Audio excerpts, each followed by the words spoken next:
Pessoal, o Jamil Chad publicou mais uma reportagem que revela as ilegalidades, mais uma das ilegalidades cometidas pelos procuradores da Lava Jato. Eu quero que vocês prestem bem atenção na reportagem, na excelente reportagem do Jamil Chad em parceria com a newsletter A Grande Guerra, do Leandro Demore. Lava Jato, Deltan distorce decisão da Suíça e ilegalidade vira boa notícia. Isso é a comprovação de como a Lava Jato manipulou a opinião pública, de como a Lava Jato enganou a maioria dos brasileiros e como a Lava Jato pariu Jair Bolsonaro. Vamos prestar atenção aqui na notícia, nessa reportagem do Jamil Chad. Deltan Dallagnol distorceu a decisão da Justiça Suíça de declarar ilegal o envio de um documento por procuradores do país para a Lava Jato sobre a Odebrecht e transformou a notícia em algo positivo para a operação. O plano foi arquitetado pelo ex-procurador, no caso o Dallagnol, e a equipe da Lava Jato, além de Stefan Lenz, o então procurador suíço e contato da operação no país europeu. As conversas pelo Telegram estão nos arquivos da operação Spoofing, obtidos pela reportagem. Nas últimas semanas, as revelações publicadas pela parceria levaram o Ministério Público a solicitar que o Tribunal de Contas da União, TCU, abrisse investigações. O ministro da Justiça, Flávio Dino, também instruiu a Polícia Federal a examinar o caso, principalmente no que se refere ao fluxo de dinheiro movimentado pela Operação Lava Jato. Gente, vocês sabem o que eu sinto? É o seguinte: agora no governo Lula, as investigações sobre as irregularidades e ilegalidades da Lava Jato, as investigações vão se aprofundar e a gente ainda vai saber muita coisa. A gente ainda vai saber muita podridão dessa gente. Deltan foi procurado pelo UOL e não respondeu aos questionamentos. Num dos textos, ele diz claramente que a notícia dada pelos suíços cairia como uma bomba no Brasil. Lenz alertou no dia 20 de janeiro de 2016. Tenho algumas má notícias. Tá aqui, ó, gente, a mensagem do Stefan Lenz. Ó. O tribunal declarou a transferência de documentos bancários junto com minha solicitação de assistência legal mútua à Odebrecht como desproporcional e, portanto, ilegal. A consequência para nós, temos que proferir uma decisão em questões de assistência para dar a eles a possibilidade de recorrer. Então, para eles era um absurdo, né? A Odebrecht ter o direito de recorrer. Olha só o nível dessa gente. A consequência para vocês: nenhuma no momento e provavelmente nenhuma no futuro, já que o tribunal se recusou a solicitar formalmente ao Brasil que não usasse os documentos em suas próprias investigações. Olha só, gente, a Justiça Suíça proibiu lá, né? Segundo a Corte Suíça, o Ministério Público local teria de dar a possibilidade para que a Odebrecht argumentasse contra o envio dos dados antes de decidir se era legal. Isso aqui, gente, se chama... isso aqui que a Justiça Suíça está falando diz respeito ao direito fundamental, né, de uma empresa ou de uma pessoa de recorrer daquela decisão. Isso é legítimo, né, no meio jurídico. Só que a Lava Jato não tinha o objetivo de respeitar as regras jurídicas. A Lava Jato tinha o objetivo de fazer perseguição política e de quebrar as nossas empresas. A Justiça Suíça daria, mais tarde, ganho de causa para o envio e uso dos extratos bancários, no que foi o momento divisor de águas na Operação Lava Jato. Isso, no entanto, só ocorreu no dia 5 de outubro de 2016, com a autorização para o uso dos dados finalmente ocorrendo nos primeiros dias de novembro daquele ano, 11 meses depois da má notícia dada pelo procurador suíço. Má notícia vira positiva. Agora aqui é o momento da manipulação. Nas conversas, a Lava Jato explora com os suíços duas possibilidades. A primeira seria tentar fazer soar a má notícia no Brasil como positiva. A segunda seria pensar em um modo de legalizar os documentos recebidos. Olha só, gente. A segunda seria em um modo de legalizar os documentos recebidos. Claramente, aqui eles queriam manipular não somente a opinião pública, mas também queriam manipular a lei. Essa gente se sentia mais importante do que a lei, né? O procurador que comandava a operação, Deltan Dallagnol, então começa a ensaiar como seria divulgada a decisão. Tá aqui a mensagem do senhor Deltan Dallagnol. Vamos ler aqui, ó. Stefan, a má notícia vai soar como uma bomba aqui. Bomba que ele quer dizer aqui, gente, é uma manchetes e tudo mais, né? Gostaríamos de estar preparados para colocar os fatos sob a perspectiva correta para a imprensa. Quer dizer, Dallagnol, que você, como procurador, você é quem decide se uma perspectiva está correta ou errada. Isso não é um papel de procurador, mas você sabe disso, né? Só que o seu intuito nunca foi ser um procurador, e sim um agente político, quando esse assunto vier a público, provavelmente hoje ou amanhã, eu acho. Você poderia compartilhar conosco o raciocínio, a decisão ou a própria decisão? Depois disso, outra pergunta independente da primeira. Poderíamos revelar publicamente os termos da decisão, na medida em que isso seja necessário para esclarecer o que aconteceu? Isso aqui, gente, ele queria, pelo que eu estou entendendo aqui, o Dallagnol queria expor a decisão da Justiça Suíça, queria jogar isso para a opinião pública, para que a opinião pública, né, tivesse uma visão negativa da Justiça Suíça por simplesmente estar respeitando a lei deles.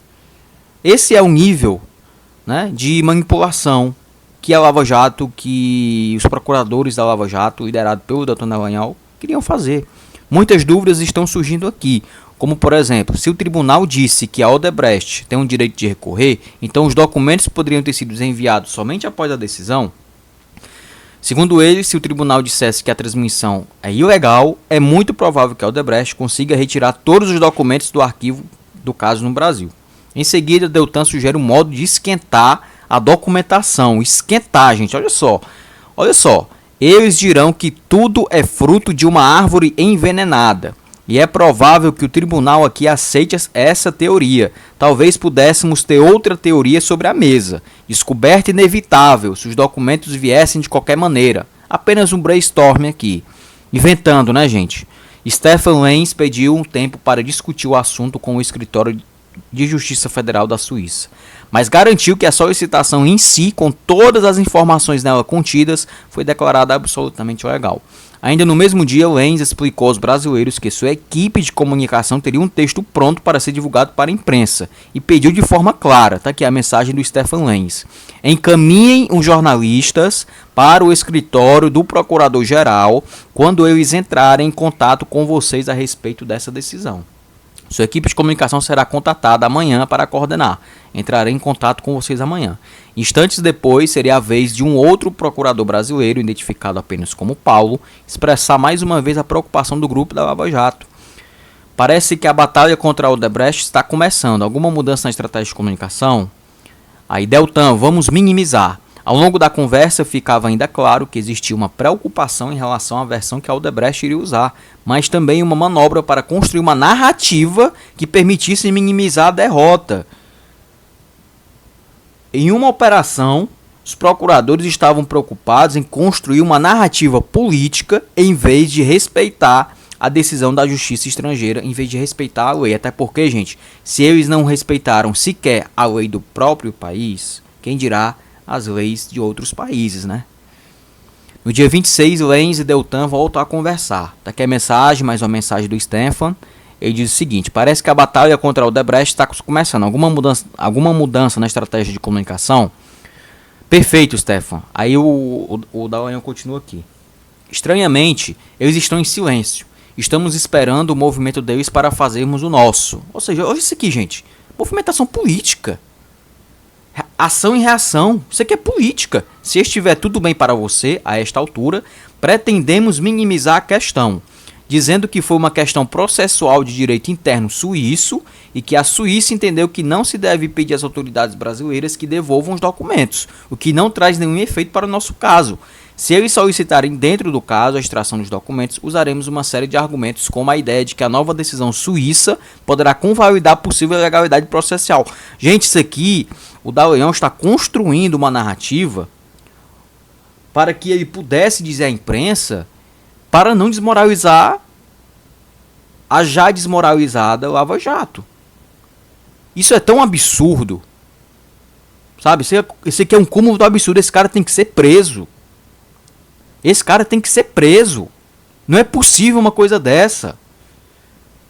Mas é como eu falei, gente. A gente ainda vai descobrir muita coisa ainda. Isso aqui é só o começo. No dia 2 de fevereiro, os procuradores brasileiros informariam aos suíços sobre a decisão dos advogados da Odebrecht de repassar a decisão para a imprensa. Paulo então avisou a Stefan Lenz que iria seguir em frente com nossa nota, gente, olha aí, ó, o termo que ele usa, com nossa nota, para a imprensa e começar a receber jornalistas para explicar o caso, ok? Imediatamente o suíço rebateu. Não foi isso que combinamos, Paulo. Foi combinado dizer aos jornalistas para entrarem em contato com nossa equipe de imprensa e não fazer nenhum comentário no momento. Assim, gente, o Stefan, ele dá a entender que ele queria fazer, que ele estava querendo respeitar a decisão da justiça. Mas os procuradores da Lava Jato, que além de não respeitar as leis brasileiras, também queriam desrespeitar as leis suíças, queriam passar por cima da justiça suíça, né? Isso aqui é um caso claro de manipulação. Aí foi que o Paulo respondeu: ok, Stefan, que bom que cheguei até você primeiro. Acredito que, no entanto, seria bom falar com a imprensa, pelo menos extraoficialmente. O que você acha disso? Deltan entra mais uma vez no debate e, depois de conversar por telefone com Lenz, explica que ele gentilmente pediu que enviássemos os jornalistas também para seu escritório. 15 minutos depois, os procuradores brasileiros colocariam no grupo o comunicado de imprensa que tinham elaborado. Inventado, né, gente? Porque isso aqui está totalmente fora dos fatos. Essa nota foi uma nota construída foi uma narrativa construída para repassar à imprensa, né? Para que a imprensa pudesse transmitir uma impressão de que a Lava Jato não estava sendo desmoralizada. Na versão construída, não havia qualquer referência às preocupações que os membros da Lava Jato exprimiam nas conversas confidenciais, ou seja, manipulação, nem, obviamente, sobre a obtenção de informações por fora dos canais oficiais, conforme a reportagem do UOL já revelou. Em seu lugar, apenas uma declaração de vitória contra a Odebrecht. Olha só, gente, aqui, ó. Aqui é a nota, hein, já. Odebrecht sofre derrota na justiça suíça. Esse aqui foi os procuradores da Lava Jato que inventaram isso daqui, ó. E repassaram para a imprensa e a imprensa reproduziu de forma crítica. Odebrecht sofre derrota na justiça suíça.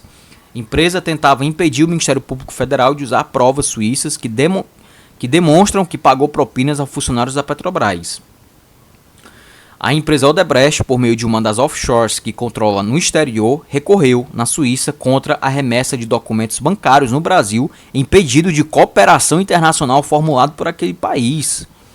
Este pedido objetivava a colaboração das autoridades brasileiras para a apuração conduzida pelo Ministério Público da Suíça, que também investiga aquela empresa e seus funcionários pela prática de corrupção e lavagem de dinheiro.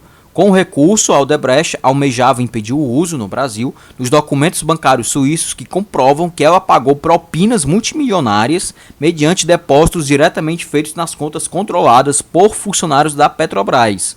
Contudo, o tribunal suíço concedeu à empresa apenas o direito a um recurso interno, tal qual ocorreria caso o pedido de cooperação tivesse partido do Brasil para a Suíça.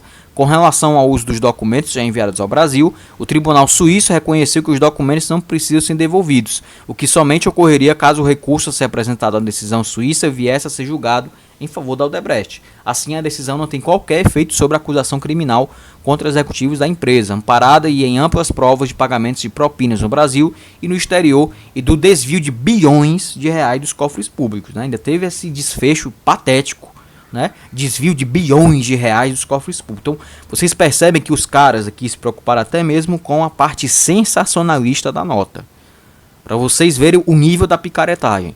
Ao nível daquela troca de mensagens, Lenz apenas desejou boa sorte. Claro, ia fazer o quê? O que o Stefan Lenz ia fazer, né? O comunicado redigido naquele momento está até hoje no site do Ministério Público Federal com data de 2 de fevereiro de 2016. Atenção, MPF. Vocês não tiraram isso aqui do ar ainda não, mesmo sabendo. Oficialmente, a Lava Jato apenas pôde usar os documentos e extratos bancários quase um ano depois daquele comunicado de imprensa em que se declarava a derrota da Odebrecht. Aí aqui a reportagem se encerra. Gente, eu tenho certeza que mais coisas vão ser reveladas, certo? Excelente trabalho do Jamil Chad, certo? Um excelente jornalista que publicou aqui essa reportagem, tanto ele quanto também o Leandro Demore, que faz também um excelente trabalho lá no ICL, né? Isso aqui, gente, olha, não me surpreende, certo? Isso aqui não me surpreende, sabendo das inúmeras irregularidades e ilegalidades que a Lava Jato, que os procuradores da Lava Jato né, fizeram ao longo da operação, isso aqui não me surpreende. Agora eu digo e repito, a gente ainda vai saber de muita coisa. Muita podridão ainda vai se tornar pública.